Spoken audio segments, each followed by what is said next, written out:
Hi guys. So last സെഷനിൽ നമ്മൾ step 1 step 2 തീർത്തു. സോ സ്റ്റെപ്പ് 1 ബേസിക്കലി നമ്മൾ എന്താ വെച്ചാൽ നമ്മൾ ഡാറ്റ ഐഡൻറ്റിഫൈ ചെയ്തു, എന്ത് ഡാറ്റയാണ് നമുക്ക് ആവശ്യമുള്ളത് എന്നുള്ളത്.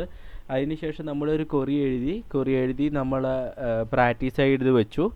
എന്ന് വെച്ചാൽ നമ്മുടെ ഗ്രാഫിക്കലിൽ ഇട്ട് റൺ ചെയ്തു, നമുക്ക് ഡാറ്റ കിട്ടി. എന്നിട്ട് ആ കൊറി എടുത്ത് നമ്മൾ കമ്പോണൻറ്റിൽ കൊണ്ടുവന്നിട്ടു. ഓക്കെ, സോ ഇത്ര കഴിഞ്ഞു. സോ കൊറി നമ്മൾ ഗ്രാഫ്ക്യൂൽ നമ്മൾ എഴുതിയിട്ടുണ്ടല്ലോ കൊറി ഈക്വൽ ടു GQL എന്ന് പറഞ്ഞിട്ട്, എന്ന് വെച്ചാൽ GraphQL ടാഗിൽ എഴുതിയ കൊറി ഇത് എക്സിക്യൂട്ട് ചെയ്തിട്ടില്ല. ഓക്കെ, ഇത് നമ്മൾ ഡിഫൈൻ ചെയ്തേക്കാണ് കൊറി. നിങ്ങൾ മനസ്സിലാക്കണം, ഈ കൊറി കോൾ ചെയ്തിട്ടില്ല, റൺ ചെയ്തിട്ടില്ല. കറൻ്റ് നമ്മൾ കൊറി ഇതാണ് കൊറി എന്ന് പറഞ്ഞു വെച്ചെന്ന് മാത്രമേ ഉള്ളൂ. ഇതിനെ എക്സിക്യൂട്ട് ചെയ്തിട്ടില്ല, നമ്മൾ ഡിഫൈൻ ചെയ്തെന്ന് മാത്രമേ ഉള്ളൂ. ഓക്കെ, സോ ഇനി ഇതിനെ നമ്മൾ എക്സിക്യൂട്ട് ചെയ്യിക്കണം, ഈ കൊറിയെ. ഓക്കെ, അതാണ് നമ്മൾ നോക്കാൻ പോകുന്നത്. ഇനി നമ്മൾ ചെക്ക് ചെയ്യുന്നത് സ്റ്റെപ്പ് 3 സ്റ്റെപ്പ് 4 ആണ് ഇതിൽ. സോ ഇതിൽ സ്റ്റെപ്പ് 3 സ്റ്റെപ്പ് 4 ആണ് നമ്മൾ ഇനി കറൻ്റ്ലി ചെക്ക് ചെയ്യാൻ പോകുന്നത്. ഓക്കെ, സോ സ്റ്റെപ്പ് 3 സ്റ്റെപ്പ് 4 ആണ് ആസ് യൂഷ്വൽ നമ്മൾ ചെക്ക് ചെയ്യാൻ പോകുന്നത്. ഇനി സ്റ്റെപ്പ് 3ലാണ് നമ്മളിപ്പോൾ എന്താ ചെയ്യാൻ പോകുന്നത് വെച്ചാൽ, നമ്മൾ ഈ എഴുതിയ കൊറി അതിനെ കമ്പോണൻറ്റിൽ ഇട്ടിട്ട് ഒന്ന് ബൗണ്ട് ചെയ്തെടുക്കണം. ആക്ച്വലി കമ്പോണൻ്റായിട്ട് ബൗണ്ട് ചെയ്തെടുക്കണം. അതെങ്ങനെയാണെന്ന് വെച്ചാൽ, നമ്മളൊരു ഹെൽപ്പർ ലൈബ്രറി ഇതിൽ യൂസ് ചെയ്യുന്നുണ്ട്. ഓക്കെ, സോ അത് ഞാൻ ഹെൽപ്പർ ലൈബ്രറി ഇവിടെ ഇമ്പോർട്ട് ചെയ്യണം. ആദ്യം ഇമ്പോർട്ട്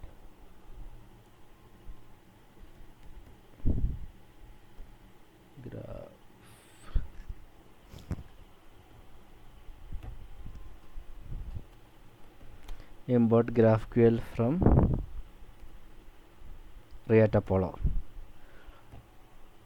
ഓക്കെ, സോ ഞാൻ ഈ ഒരു ലൈബ്രറി ഇമ്പോർട്ട് ചെയ്യാണ്, ഇമ്പോർട്ട് GraphQL എന്ന് പറഞ്ഞിട്ട്. സോ റിയാക്ട് അപ്പോളോ നമ്മളിവിടെ ഇതെന്തിനാന്ന് ചോദിച്ചാൽ, അത് ഈ റിയാക്റ്റും അപ്പോളോ ഡാറ്റ സോഴ്സും തമ്മിലൊരു എന്താ പറയുക, ഒരു ഗ്ലൂ ലെയർ പോലെ ആക്ട് ചെയ്യാൻ വേണ്ടിയിട്ടാണ് നമ്മൾ റിയാക്ട് അപ്പോളോ ലൈബ്രറി യൂസ് ചെയ്യുന്നത്. ഓക്കെ, നമ്മളിപ്പോൾ ഹെൽപ്പർ ഫംഗ്ഷൻ നമ്മളിവിടെ യൂസ് ചെയ്യുന്നത്. സോ ഇത് നമ്മളിപ്പോൾ ഹെൽപ്പർ ഫംഗ്ഷൻ അല്ല, ലൈക്ക് ഹെൽപ്പർ ലൈബ്രറി എന്ന് പറയുവാണെങ്കിൽ. സോ ഈ ഹെൽപ്പർ നമ്മളിപ്പോൾ എന്തിനാണ് യൂസ് ചെയ്യുന്നത് വെച്ചാൽ, നമ്മുടെ കൊറി എടുത്തിട്ട് നമ്മുടെ കൊറി എടുക്കും, പ്ലസ് ഈ കമ്പോണൻ്റ് എടുത്തിട്ട് എന്നിട്ട് ഇത് രണ്ടും കൂടി ജോയിൻ ചെയ്യിക്കാൻ വേണ്ടിയിട്ടാണ് നമ്മൾ ഇത് യൂസ് ചെയ്യുന്നത്. ഓക്കെ, ഇതെങ്ങനെ ജോയിൻ ചെയ്തിരിക്കും? സോ ബേസിക്കലി ഇതെന്താണെന്ന് വെച്ചാൽ, ഇത് എടുത്തിട്ട് ഹെൽപ്പർ എടുത്തിട്ട് നമ്മുടെ കൊറി എടുത്ത് നമ്മുടെ കമ്പോണൻറ്റും എടുത്തിട്ട് അത് ജോയിൻ ചെയ്യിക്കാൻ വേണ്ടിയിട്ടാണ് നമ്മൾ ഈ ലൈബ്രറി യൂസ് ചെയ്യുന്നത്. സോ ഞാൻ ജോയിൻ ചെയ്യിക്കുന്നത് ഇവിടെ കുറച്ച് ഡിഫറെൻ്റ് ആയിട്ടുണ്ട്. ഇവിടെ എക്സ്പോർട്ട് ഡിഫോൾട്ട് ഇപ്പോൾ നമ്മൾ കമ്പോണൻറ്റ് മാത്രമേ ഡിഫോൾട്ട് ഇത് എടുക്കുന്നുള്ളൂ. സോ ഇവിടെ ഞാൻ ഒരു നമ്മുടെ കൊടുത്ത ലൈബ്രറി GraphQL, ഓക്കെ, എന്നിട്ട് അത് കഴിഞ്ഞിട്ട് parenthesis open, English parenthesis close, എന്നിട്ട് ഈ കൊറി നമ്മൾ എഴുതിയ കൊറി GraphQL ഉള്ളിൽ കൊടുക്കും, എന്നിട്ട് ഞാൻ സേവ് ചെയ്യും.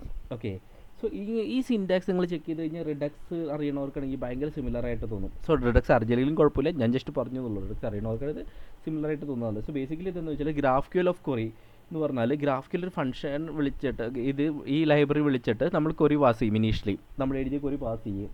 ഓക്കെ, സോ ഇത്രയും ഈ GraphQL ഓഫ് കൊറി എന്ന് പറഞ്ഞാൽ, ഇത് ഫസ്റ്റ് ഇത് വിളിക്കുമ്പോൾ ഇത് എന്താ റിട്ടേൺ ചെയ്യുക, ഒരു ഫംഗ്ഷനാണ് ഇത് റിട്ടേൺ ചെയ്യുക.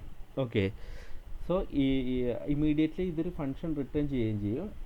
എന്നിട്ട് നമ്മൾ ഈ ഫംഗ്ഷന് എന്നിട്ട് റിട്ടേൺ ചെയ്ത ഫംഗ്ഷനെ ഒന്നുകൂടി ഇൻവോക്ക് ചെയ്ത് വിളിച്ചിട്ട് എന്നിട്ട് ഈ കമ്പോണൻ്റ് അതിൽ പാസ് ചെയ്യുന്നുണ്ട്.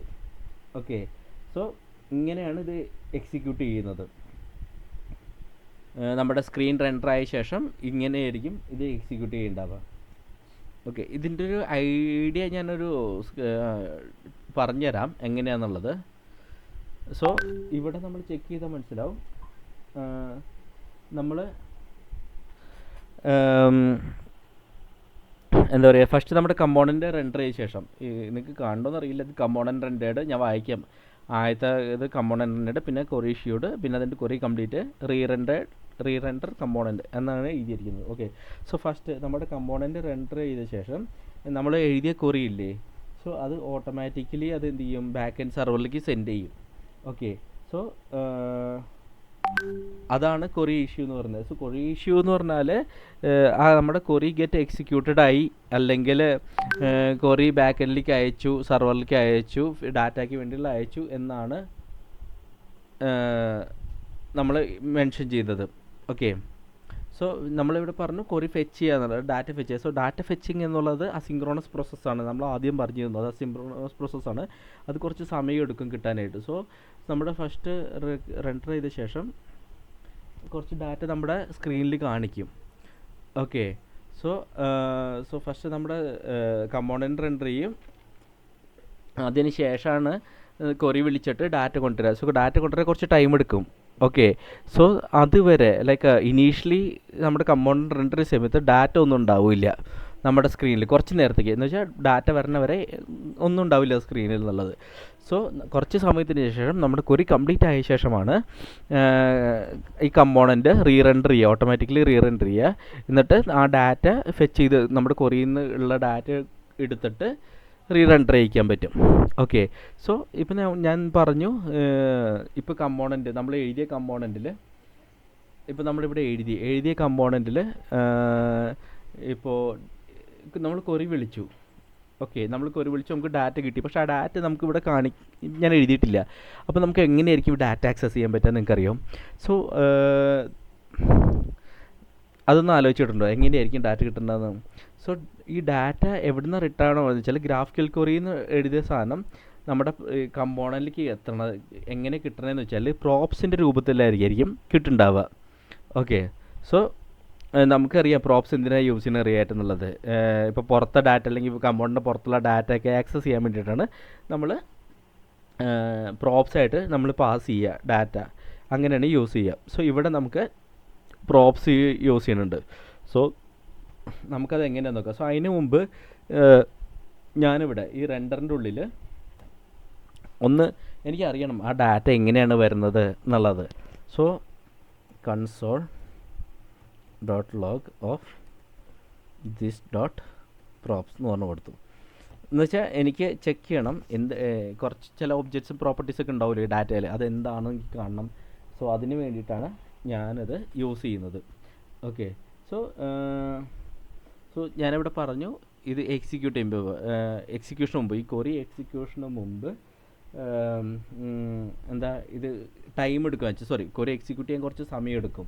സോ നമ്മുടെ കമ്പോണൻറ്റ് 2 പ്രാവശ്യം റെൻഡർ ആവും.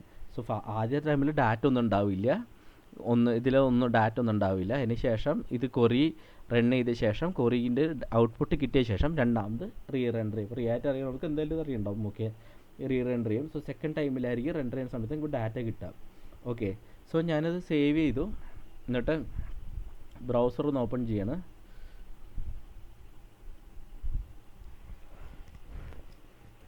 Local host 4000. സോ അത് കൊടുക്കുന്ന മുമ്പ് ഞാൻ ഇൻസ്പെക്ട് ഡെവലപ്പർ ടൂൾസ് ഓപ്പൺ ചെയ്ത് വെക്കണം. ഓക്കെ, എന്നിട്ട് ഞാൻ റൺ ചെയ്യാം. ഇപ്പോൾ നിങ്ങൾക്ക് ചെക്ക് ചെയ്താൽ മനസ്സിലാവും.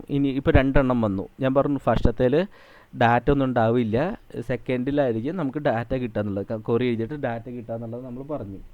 ഓക്കെ, സോ നമ്മളിപ്പോൾ ചെക്ക് ചെയ്ത് കഴിഞ്ഞാൽ ഫസ്റ്റത്തേൽ നോക്കിക്കഴിഞ്ഞാൽ ഇവിടെ ലോഡിങ് ട്രൂ ആണ് വന്നേക്കുന്നത്.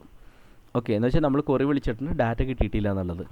ഓക്കെ, ബാക്കി കുറച്ച് അഡീഷണൽ പ്രോപ്പർട്ടീസും ഇവർ കൊടുത്തിട്ടുണ്ട്. സെക്കൻഡിൽ നമ്മൾ ചെക്ക് ചെയ്ത് കഴിഞ്ഞാൽ ലോഡിങ് ഫോൾസും, പിന്നെ ഇവിടെ ഒബ്ജക്റ്റ് കണ്ടു സോങ്സ്, നമുക്ക് സോങ്സിൻ്റെ ഡാറ്റയാണ് വേണ്ടതെന്ന് നമ്മൾ പറഞ്ഞു, ടൈറ്റിൽ വേണമെന്നുള്ളത്. നമുക്ക് ഡാറ്റ കിട്ടിയ സോങ്സ് ആ പ്രോപ്പർട്ടി ഇവിടെ അവൈലബിൾ അല്ല. സോ വൺസ് നമുക്ക് ഡാറ്റ കിട്ടിയ ശേഷം മാത്രമാണ് ഇതിവിടെ കാണിച്ചിരിക്കുന്നത്. ഓക്കെ, സോ നമുക്ക് ഈ സോങ്സ് പ്രോപ്പർട്ടിയാണ് ആക്സസ് ചെയ്യേണ്ടത്. എന്ന് വെച്ചാൽ ഈ സോങ്സ് ഫെച്ച് മോറാണ് വന്നത്. ഈ സോങ്സ് പ്രോപ്പർട്ടിയാണ് നമുക്ക് ആക്സസ് ചെയ്യേണ്ടത്. സോ ഈ സോങ്സിലാണ് നമ്മുടെ ഡാറ്റ ഇരിക്കുന്നത്. വിസ്പർ ഓഫ് കോഡ് ടൈറ്റിൽ നമ്മൾ എഴുതിയിട്ടുണ്ട്. സോ അത് നമുക്ക് ആക്സസ്. സോ ഇനീഷ്യലി നമ്മൾ വിളിക്കുന്ന സമയത്ത്, നമ്മൾ API വിളിക്കുന്ന സമയത്ത് നമുക്ക് ആ പ്രോപ്പർട്ടി ഇല്ല. GraphQL നിന്ന് നമ്മൾക്ക് കിട്ടുന്ന പ്രോപ്പർട്ടീസ് നമ്മുടെ ഔട്ട്പുട്ടാണത്. എന്നിട്ട് ഈ ഡാറ്റയാണ് നമ്മൾ കാണിക്കുന്നത്. സോ അതെങ്ങനെ കാണിക്കുന്നത് നമ്മൾ അടുത്ത വീഡിയോയിൽ ചെക്ക് ചെയ്യാം. സോ ഇന്നത്തെ വീഡിയോ ഞാൻ ഇവിടെ റെപ്പ് ചെയ്യാണ്. നിങ്ങളൊന്ന് ട്രൈ ചെയ്ത് നോക്കുക. ഇനീഷ്യലി ഞാൻ ക്ലാസ് കമ്പോണൻറ്റ് യൂസ് ചെയ്യുന്നത്, നിങ്ങൾക്ക് ഫംഗ്ഷൻ വേണമെങ്കിൽ നിങ്ങൾ ഫംഗ്ഷനിലും ട്രൈ ചെയ്ത് നോക്കുക. റിയാക്റ്റിൽ കമ്പോണൻ്റൊക്കെ ഫംഗ്ഷനിൽ ആക്കണമെന്നുണ്ടെങ്കിൽ ഞാനത് എക്സ്പ്ലെയിൻ ചെയ്യാൻ വേണ്ടി ജസ്റ്റ് ക്ലാസ് യൂസ് ചെയ്തെന്ന് മാത്രമേ ഉള്ളൂ. സോ ഇന്നത്തെ വീഡിയോ ഞാനിവിടെ റാപ്പ് ചെയ്യാണ്. ആസ് യൂഷ്വൽ നിങ്ങൾ ട്രൈ ഔട്ട് ചെയ്യുക. ഇൻ കേസ് എന്തെങ്കിലും എററൊക്കെ കിട്ടുകയാണെങ്കിൽ കമൻസിൽ മെൻഷൻ ചെയ്താൽ I will try to sort it out. Okay, thanks a lot. By.